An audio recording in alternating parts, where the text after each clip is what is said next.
ഈ ഒരു കാഴ്ച ഉണ്ടല്ലോ, ഇത് അഷ്കർ എന്ന് പേരുള്ള മനുഷ്യ പിശാചിൻ്റെ തെളിവെടുപ്പിന് വേണ്ടി പോലീസ് കൊണ്ടുവരുമ്പോൾ ആ ഒരു നാട്ടുകാരുടെ ജനരോഷാണ്. അവനെ കയ്യിൽ കിട്ടിയപ്പോൾ ജനങ്ങൾ തല്ലി കൊല്ലാൻ പറ്റിയിട്ടില്ലല്ലോ എന്നുള്ളൊരു സങ്കടം മാത്രമേ ഉണ്ടായിരുന്നുള്ളൂ.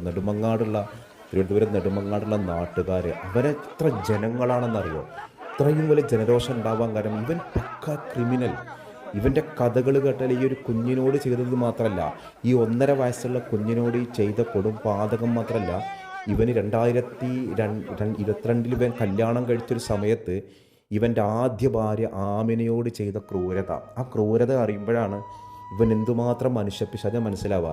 ഇവനവിടെ തെളിവെടുപ്പിന് വേണ്ടി പോലീസ് കൊണ്ടുവന്നപ്പോൾ ആൾക്കാർ അടിക്കട, നീ കുട്ടീനെ അങ്ങനെ ആക്കോ ഇങ്ങനെ ആക്കോ എന്ന് ചോദിച്ചിട്ട് ജനങ്ങൾ മുഴുവനും ഇവനെ കൈകാര്യം. പോലീസ് വളരെ പണിപ്പെട്ടാണ് അവിടുന്ന് തെളിവെടുപ്പിനിടെ തെളിവുകളൊക്കെ ശേഖരിച്ചിട്ട് മടങ്ങിയത്.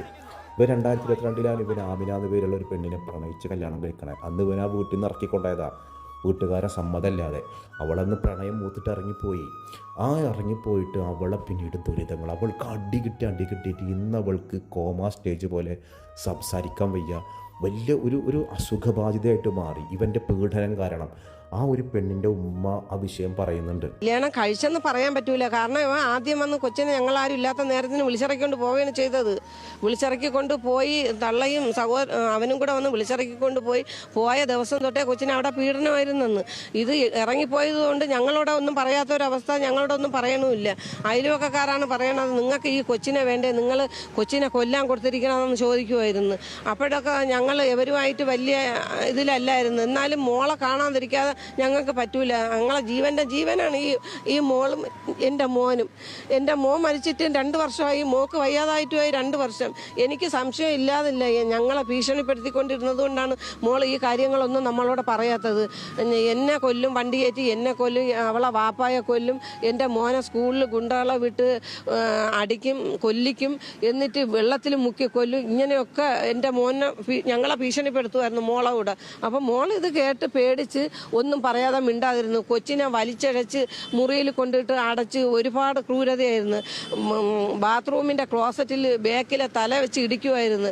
ചെവിക്കെല്ലാം നോക്കി ഇടിയും അടി വയറ്റിൽ ചവിട്ട്, ഇങ്ങനെ ഒരുപാട് മർദ്ദനമായിരുന്നു. പലതവണ അവർ കൊല്ലാൻ ശ്രമിച്ചു. കൊച്ചിന് വിഷം കൊടുത്ത് കിണറ്റിൽ എടുത്ത് തള്ളിയിട്ട് തൂക്കി കൊല്ലാൻ ശ്രമിച്ച്, അങ്ങനെ പല ഇതും എൻ്റെ കൊച്ചിനുണ്ടായിട്ടുണ്ട്. ഇതൊന്നും ഈ കൊച്ചു ഞങ്ങളോട് പറയൂല. ഇപ്പോഴും ചികിത്സയിൽ തുടരുന്നത് ഈ മർദ്ദനത്തിന്റെ പുറത്താണ്. മർദ്ദനത്തിന്റെ പുറത്തെന്ന് പറഞ്ഞാൽ അവൻ മർദ്ദിച്ചതിന്റെ ഇത് തന്നെയാണ്. കാരണം അപ്പോഴും ഓപ്പറേഷൻ കഴിഞ്ഞപ്പം പിന്നെ കൊച്ചു സംസാരിക്കൂല. ഹോമോ സ്റ്റേജ് ആയിരുന്നു മോള്, 13 മാസം. ഇപ്പോഴൊരു 10 മാസം ആയതേ ഉള്ളൂ എൻ്റെ കൊച്ചിന് ഓർമ്മശക്തിയൊക്കെ തിരിച്ചു കിട്ടി. എന്താണ് സംഭവിച്ചത്? അത് ബ്ലഡ് ഫ്ലോട്ടായി ട്യൂമറായിട്ട് മാറിയെന്നാണ് പറയണത്. ഇയാളുടെ മർദ്ദനത്തെ തുടർന്നാണ് കൊച്ചിന് ബ്ലഡ് ഫ്ലോട്ടായി ട്യൂമറായിട്ട് മാറിയത്. അതും സെറിബെല്ലത്തിലാണ്, മെഡിലോപ്ലാസ്മ. അങ്ങനെയാണ്. മോളിപ്പോൾ സംസാരിക്കൂല ശരിക്കും. ഇപ്പോഴാണ് കുറച്ചൊക്കെ ഉമ്മാന്ന് പാപ്പാന്നൊക്കെ പറയുന്നത്. പിന്നെ ചിലതൊക്കെ പറയുന്നത് നമുക്ക് മനസ്സിലാവും. ഇപ്പോഴും എൻ്റെ കൊച്ചി ചികിത്സയിലാണ്. അത് നിങ്ങൾക്ക് നേരിട്ട് കണ്ടാൽ മാത്രമേ എൻ്റെ കൊച്ചിൻ്റെ അവസ്ഥ അറിയാൻ പറ്റുള്ളൂ. ഞാൻ പറഞ്ഞാലും അറിയാൻ പറ്റാത്തൊരവസ്ഥയാണ്. അത്രയ്ക്കും ദയനീയമാണ്. ഇവൻ്റെ ഉമ്മായും സഹോദരിയും ഇവനും കൂടെയാണ് ചെയ്യുന്നത്. കൊച്ചിനെ വാടകയ്ക്ക് 2 നില വീടെടുത്ത് ഒറ്റയ്ക്ക് കൊണ്ടിട്ടിട്ടാണ് ഈ 18 വയസ്സായ കൊച്ചിനെ ഒറ്റയ്ക്ക് ഇട്ടിട്ട് ഇവ കുറേ ഡാൻസുകാരികളുണ്ട്. ഇവളൊക്കെ കൂടെ ഡാൻസിന് വണ്ടി ഓട്ടോ എന്നും പറഞ്ഞ് പോയാൽ വരുന്നത് വെളുപ്പാങ്കാലം 5 മണി 4 മണി ഈ സമയത്തൊക്കെയാണ്. അപ്പോഴീ 18 വയസ്സായ കൊച്ച് ഒരു 2 നില വീട്ടിൽ ഒറ്റയ്ക്കാണ് കിടക്കുന്നത്. അയൽവക്കക്കാരുമായിട്ട് സഹകരിക്കാൻ സമ്മതിക്കൂല, ആരുടെ മിണ്ടാൻ സമ്മതിക്കൂല. കൊച്ചിന് ശരിക്കും ഭക്ഷണം പോലും ഇല്ലാത്ത ഒരവസ്ഥയായിരുന്നു. അഷ്കറിന്റെ സ്വഭാവം ഇതാണെന്ന് നിങ്ങൾക്ക് അറിയാമായിരുന്നു? അയൽവക്കക്കാരും നാട്ടുകാരും ഞങ്ങൾ തിരക്കിയപ്പോഴും പറഞ്ഞ് ഒരു കാരണവശാലും ഇവന് കെട്ടിച്ചു കൊടുക്കരുത്, ഇവരെ കുടുംബമേ അയ്യോ എന്ന് പറഞ്ഞ് ഞങ്ങൾ പലതരത്തിൽ ഞങ്ങൾ കല്യാണം വേണ്ടാന്ന് വെച്ച് ഓഡിറ്റോറിയം ബുക്ക് ചെയ്ത് കല്യാണ ലെറ്റർ അടിച്ച്, എന്നിട്ട് ഞങ്ങൾക്ക് വീണ്ടും എത്ര പൈസ പോയാലും അങ്ങ് പോട്ടെ, ഇതൊന്നും വേണ്ടാന്നും പറഞ്ഞ് നമ്മൾ കല്യാണം വരെ ഞങ്ങൾ വേണ്ടാന്ന് വെച്ച്. അപ്പോഴാണ് എൻ്റെ മോളെ വന്ന് അവനും അവൻ്റെ ഉമ്മായും കൂടെ വന്ന് വിളിച്ചിറക്കി കൊണ്ടുപോയി അന്ന് തൊട്ടേ കൊച്ചിന് മർദ്ദനം തന്നെ, അല്ലാതെ വേറെ ഒന്നുമില്ല. നിങ്ങൾ കേസ് കൊടുത്തിട്ടുണ്ടോ? ഞങ്ങൾ പല പ്രാവശ്യം നെടുമങ്ങാട് പോലീസ് സ്റ്റേഷനിൽ കേസ് കൊടുത്ത്, അപ്പോഴൊക്കെ പോലീസുകാർ ഇവന്റെ സൈഡാണ് നിൽക്കുന്നത്, ഇവൻ പറയുന്നതാണ് വിശ്വാസമെന്നും പറഞ്ഞ് അവർ ഒരു പ്രതികരണം ഉണ്ടായിട്ടില്ല. ഞങ്ങൾ പല ആവർത്തി ഞങ്ങൾ പോലീസ് സ്റ്റേഷനിൽ കേസ് കൊടുത്ത് വനിതാ കമ്മീഷനിൽ കൊടുത്തപ്പോൾ അവിടെ വിളിച്ചിട്ട് ഇവൻ വരൂല, വഞ്ചൂർ കോടതിയിൽ വിളിച്ചിട്ട് അവൻ വരൂല, അവൻ ഓരോരോ കഴിവൊഴിവുകൾ പറഞ്ഞ് അവിടെ നിന്നൊക്കെ രക്ഷപ്പെടുകയാണ് ചെയ്യണം. കോടതിയെ വരെ കബളിപ്പിച്ച് ഞാനും എൻ്റെ വാപ്പായും കൂടെയാണ് മോളെ ഇങ്ങനെ ആക്കിയെന്ന് പറഞ്ഞ് കള്ള പരാതി കൊടുത്തിട്ട് മോള് സംസാരിക്കുമെന്ന് കണ്ടപ്പോഴത്തേക്ക് അവൻ തന്നെ കേസ് പിൻവലിച്ച് കോടതിയിൽ. അങ്ങനെ വരെ അവൻ ചെയ്ത്, ഇവൻ കോടതിയെ വരെ ഇവൻ വഞ്ചിക്കുകയാണ് ചെയ്തത്. കോടതിയെ പോലീസുകാർ വിളിച്ചാലും വരൂല, വനിതാ കമ്മീഷനിൽ വിളിച്ചിട്ട് വരൂല, ഇവിടെ വഞ്ചൂർ കോടതിയിൽ വിളിച്ചിട്ട് വരൂല. ഞാൻ ഇനിയിപ്പോൾ മോളെയും കൊണ്ട് വീട്ടിൽ പോയിട്ട് അവളെ വീട്ടിൽ കൊണ്ടുപോയിട്ട് എനിക്ക് പോലീസ് സ്റ്റേഷനിലല്ല കോടതിയിൽ പരാതി കൊടുക്കാനാണ് ഞാൻ ഇരിക്കണം. മോളെ ഈ അവസ്ഥയിൽ എനിക്ക് എങ്ങോട്ടും പോകാൻ പറ്റൂല. ഞങ്ങൾ രണ്ടുപേരും വേണം എപ്പോഴും മോളെ പിടിക്കാനും എടുക്കാനും ഒക്കെ. പാപ്പായും ഞാനും ഉണ്ടെങ്കിൽ മാത്രമേ പിടിക്കാനും എടുക്കാനും ഒക്കെ പറ്റുള്ളൂ. ഉമ്മ, ഈ ക്രിമിനൽ സ്വഭാവമുള്ള ഇയാളെ മുൻപേ തന്നെ പോലീസും മറ്റുമൊക്കെ അറസ്റ്റ് ചെയ്ത് ഇയാൾക്കെതിരെ ഒരു നടപടി സ്വീകരിച്ചിരുന്നെങ്കിൽ ആ കുഞ്ഞിന്റെ ജീവൻ പോകില്ലായിരുന്നു.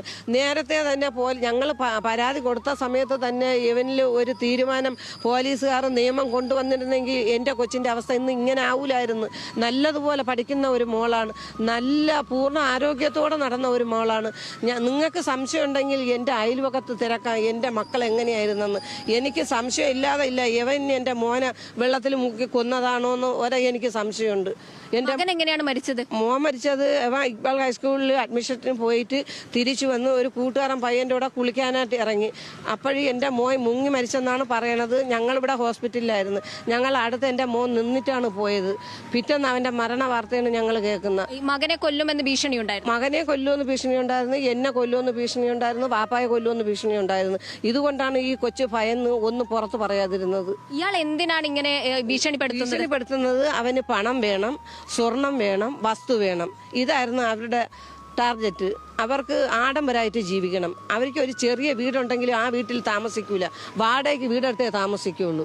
ഇതായിരുന്നു ലക്ഷ്യം. എന്നിട്ട് ഇവിടുത്തെ മെഡിക്കൽ കോളേജിൽ തന്നെ എന്നെ അവൻ അടിച്ച് ഉപദ്രവിച്ച്, എൻ്റെ കൊച്ചു വെന്റിലേറ്ററിൽ കിടക്കുമ്പോൾ ഞാൻ ബ്ലഡും കൊണ്ട് പോയ സമയത്ത് അവൻ ഒളിച്ചു നിന്ന് എന്നെ ഉപദ്രവിച്ച് മെഡിക്കൽ കോളേജിൽ ഞാൻ പരാതി കൊടുത്ത്. എന്നിട്ട് പോലും അവർ ആ FIR ശരിക്കും ഇവനെക്കുറിച്ച് ഒന്നും എഴുതിയിട്ടില്ല. ആ FIR നല്ലതുപോലെ എൻ്റെ പരാതികൾ എഴുതിയിരുന്നെങ്കിൽ ഇന്ന് അവൻ പോലീസ് സ്റ്റേഷനിൽ കിടന്നേനായിരുന്നു. പോലീസുകാർ ഇവനെ ജാമ്യം കിട്ടത്തക്ക രീതിയിലാണ് അവർ FIR എഴുതി കൊടുത്തത്. പിറ്റേന്ന് വന്ന് അവനെ ഇറക്കിക്കൊണ്ടുപോയി. ഇവൻ്റെ കൂടെ ഒരു വക്കീലുണ്ട്. അതാണ് ഇവൻ്റെ ഒരു വിജയം എന്ന് പറയുന്നത്. അവൻ എൻ്റെ മോളോടെ പലപ്പോഴും പറഞ്ഞ് എപ്പോഴും പറയും, എൻ്റെ മോളോടെ പറയുമെന്ന് ഒരു വക്കീല്. ആ വക്കീലിന്റെ പേരൊന്നും എനിക്കറിഞ്ഞൂടാ, മോള് പറഞ്ഞതാണ്. ആ വക്കീലുണ്ടെങ്കിൽ ഞാൻ എന്ത് ചെയ്താലും ഞാൻ വിജയിക്കുകയുള്ളെന്ന് പറയുമായിരുന്നെന്ന്. ഇയാൾ എന്തെങ്കിലും ലഹരിക്ക് അടിമയാണോ? അതൊന്നും എനിക്കറിഞ്ഞൂടാ. നമുക്ക് അതിനെക്കുറിച്ചൊന്നും അറിഞ്ഞൂടാ. നമ്മൾ അവരുമായിട്ട് കൂടുതൽ ടച്ചൊന്നുമില്ല. അവൻ എൻ്റെ വീട്ടിൽ വരൂല, എൻ്റെ മോളെ വിടൂല. വിളിച്ചിറക്കിക്കൊണ്ട് പോയതല്ലേ. പിന്നെയാണ് ഞങ്ങൾ നിക്കാഹ് നടത്തി കൊടുത്തത്. നമ്മളെ മതത്തിലുള്ളതായതുകൊണ്ട് നമുക്ക് നിക്കാഹ് നടത്തി കൊടുത്തില്ലെങ്കിൽ അത് വലിയ ഒരു പ്രശ്നമാണ്. അതുകൊണ്ടാണ് കാലം ഇയാളുടെ കൂടെ ജീവിച്ചു? 1.5 വർഷം. ആ 1.5 വർഷവും മർദ്ദനമായിരുന്നു. അതാണ് ഈ രോഗത്തിലേക്ക് നയിച്ചത്. അതാണ് മോളിങ്ങനെ ആക്കാൻ തന്നെ കാരണം. ഇവന്റെ ഉപദ്രവം തന്നെയാണ്. അപ്പോൾ പ്രണയിച്ച് പിന്നാലെ പോയവൾക്ക് അവൾക്ക് കാലം ഒരുക്കി വെച്ചൊരു ദുരനുഭവമായിരുന്നത്. ഇവൻ ഇങ്ങനെയൊക്കെ ചെയ്തിട്ടും ഇവനൊരു നിയമത്തിൻ്റെ ഒരു പ്രശ്നവും ഇവനക്കുണ്ടായില്ല. ഇവനങ്ങനെ ആ പെണ്ണിൻ്റെ ശാപമാണ്, ആ പെണ്ണിൻ്റെ കണ്ണുനീരാണ്. ആമിന എന്ന് പറയുന്ന ആ പെണ്ണിൻ്റെ സങ്കടക്കടൽ പടച്ചോൻ കേട്ടു. അള്ളാഹു അവനക്ക് കൊടുത്തൊരു ശിക്ഷ ഈ ഒരു കുഞ്ഞിൻ്റെ രൂപത്തിലൂടെ വന്നു. ജനങ്ങൾ മുഴുവനും അവൻ്റെ വാഹനടിച്ച് തകർത്തു. ഇവനക്ക് ഈ ഡാൻസേഴ്സിനെ കൊണ്ടുപോകുന്നൊരു വാഹനത്തിൻ്റെ ഡ്രൈവറാണ്, അവൻ്റെ സ്വന്തം വാഹനം തന്നെയാണ്. അങ്ങനെയാണ് ഇവർ അഖില എന്ന് പേരുള്ള ഈ പെൺകുട്ടീനെ പരിചയപ്പെട്ടത്. ഈ ഒരു കുട്ടിയുടെ അമ്മ, അഖില എന്ന് പറയുന്ന അമ്മ അഖിൽ എന്ന് പേരുള്ള ഒരാളെ പ്രണയിച്ച് കല്യാണം കഴിച്ചവനാണ്. പക്ഷെ ആ കല്യാണം കഴിച്ചിട്ട് അത് അധികം നീണ്ടു നിന്നില്ല. അവന് സഹിക്കാൻ കഴിയാതെ ഇവൾക്ക് വേറൊരു പ്രണയം ഉണ്ടായി. അങ്ങനെ സഹിക്കാൻ കഴിയാതെ അവൻ ജീവനൊടുക്കിയതാണ്. എന്നിട്ട് ആ സമയത്ത് ഇവൾ ഗർഭിണിയാണ്. എന്നിട്ട് ഇവൾ പ്രസവിച്ചപ്പോൾ ആ കുഞ്ഞിനെ ഭർത്താവിൻ്റെ വീട്ടുകാരെ പോലും ഇവർ കാണിച്ചു കൊടുത്തിട്ടില്ല. എന്നിട്ട് ആ കുഞ്ഞാണ് ഇപ്പോൾ ഈ മരണപ്പെട്ടത്. ആ കുഞ്ഞിനെയാണ് പിന്നെ ഇവൾ അഷ്കറിനെ കല്യാണം കഴിച്ചിട്ടില്ല, കൂടെ താമസിക്കുകയാണ്. ആ പെണ്ണിനെ ആണിനും വെറുതെ വിടരുത്. ആ ഒരു അഷ്കറിനെ മാത്രമല്ല, അഖിലയെയും വെറുതെ വിടാൻ പാടില്ല. കാരണം ആ കുഞ്ഞിൻ്റെ കുഞ്ഞിനെ നോക്കാതെ ഡാൻസ് പരിപാടിക്ക് പോലാണ് മെയിൻ പരിപാടി. അമിന എന്ന് പേരുള്ള ആ ഒരു ഇവൻ്റെ ആദ്യത്തെ 2022 കല്യാണം കഴിച്ചത് 2024 ആകുമ്പോഴേക്കും അത് ഡിവോഴ്സായിട്ട് പോയി. ആ പെണ്ണിൻ്റെ വേദനയ്ക്ക് പടച്ചവൻ കൊടുത്ത ശിക്ഷയാണ്. നാട്ടുകാർ മുഴുവനും ഇവനെ കല്ലെറിയാന്നല്ല, ഇവൻ്റെ വാഹനം അടിച്ച് തകർത്തു, അഷ്കറിൻ്റെ വാഹനം അടിച്ച് തകർത്തു.